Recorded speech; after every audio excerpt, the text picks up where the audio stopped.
This is a summary of the 12th season of the Debbie and Carrie show. Richard Sims is now old enough to attend elementary school. One of his first grade classmates is Karen Bruno.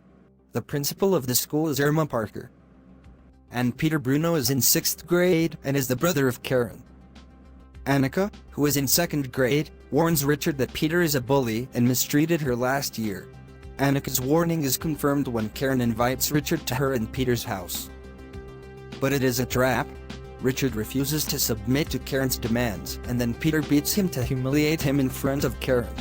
Richard then tells his Aunt Vicky and grandmothers Lucy and Jessica what happened to him, and later also tells his mothers Debbie and Carrie and grandmother Sandy about it. As both a lawyer and the mayor of the town, Sandy fights back on behalf of her grandson and issues a warning to Peter and Karen Bruno that if they bully Richard, or any other student at the school again, they will face legal action.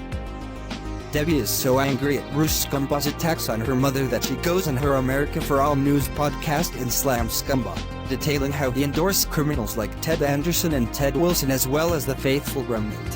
Her broadcast does severe damage to Scumbaugh's reputation. James is about to start his career as a science teacher at the town's high school.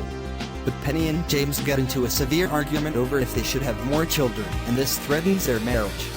When Wayne Bentley, Penny's uncle and James' boss as principal of the high school, later hears about this conflict, he reprimands James for his attitude and demands he work things out with Penny. The couple then reach a compromise in which they agree to have one more child, most likely by adoption. Philip McKinsey, grandfather of Annika, now makes a legal challenge to Debbie and Carrie having custody of Annika, despite the settlement that was made with the other McKinsey couple the previous year. Debbie vows to take the matter to court. Lucy is told she has a severe heart condition due to mostly blocked coronary arteries, and she must change her diet to cut fatty foods from it and also must undergo heart surgery.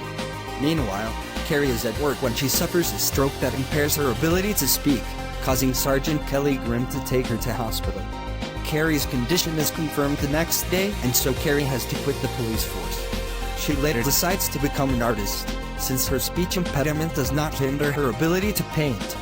Debbie's attacks on Ruth Scumbaugh have gone viral, and they, along with other issues, have caused the ratings of Scumbaugh's talk show to drop, prompting the TV network that was broadcasting it to cancel it, thus putting Scumbaugh out of work. Debbie, Carrie, and Sandy go to court to battle over custody of Annika with Annika's grandfather. The judge in the case rules in favor of the grandfather and orders that Annika live with him and his wife. Sandy thinks that is because the judge is conservative and therefore anti-LGBT. Wanting to fill the void in their lives Annika left behind, Debbie and Carrie then go to an adoption agency in Dallas. There, they are told about a set of triplets that had just been born to a teen mother. Debbie and Carrie soon persuade James and Penny, along with Vicky Sims and Paul Jenkins, to adopt the triplets together. The birth mother of the triplets, a 15-year-old girl named Deborah Belmont, sends a message thanking Debbie, Carrie, and the others for adopting her babies.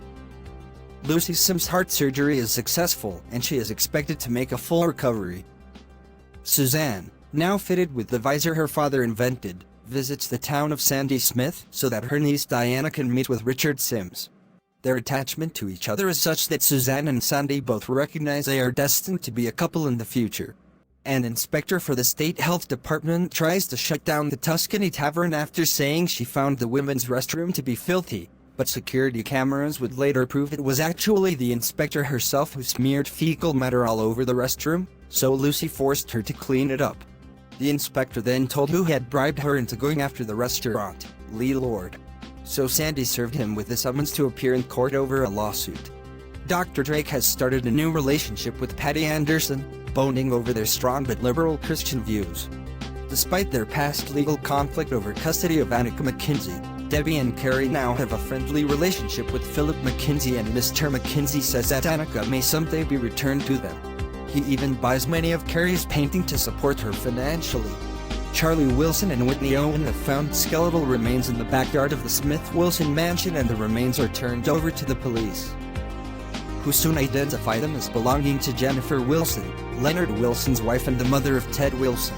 She died when Ted was 4, and the skull has a bullet wound in the forehead. The remains are returned to the backyard and buried again, this time in a proper grave. At the next ruling council meeting, Sandy Smith announces that she will not run for a third term as mayor of the town, wanting to return to her legal career. Penny now convinces James that they should leave the Smith-Wilson mansion and live with Penny's Uncle Wayne. Denise Callie makes an appearance on the America for All network to promote the movie she helped make about her and her sister Diana. Carrie Sims enters an art contest held in Fort Worth. She does not win. But then she is offered a job as a model from Aphrodite Agency CEO Claudette Rogue. Carrie is given a makeover at the agency, but she is dissatisfied with the result, feeling it compromised herself too much. So she reverts back to her normal self and resumes her work as an artist.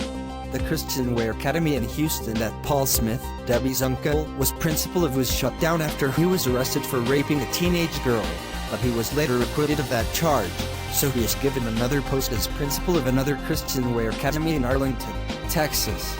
The faithful remnant have also moved their headquarters there. And so ends the 12th season of the Debbie and Carrie Show.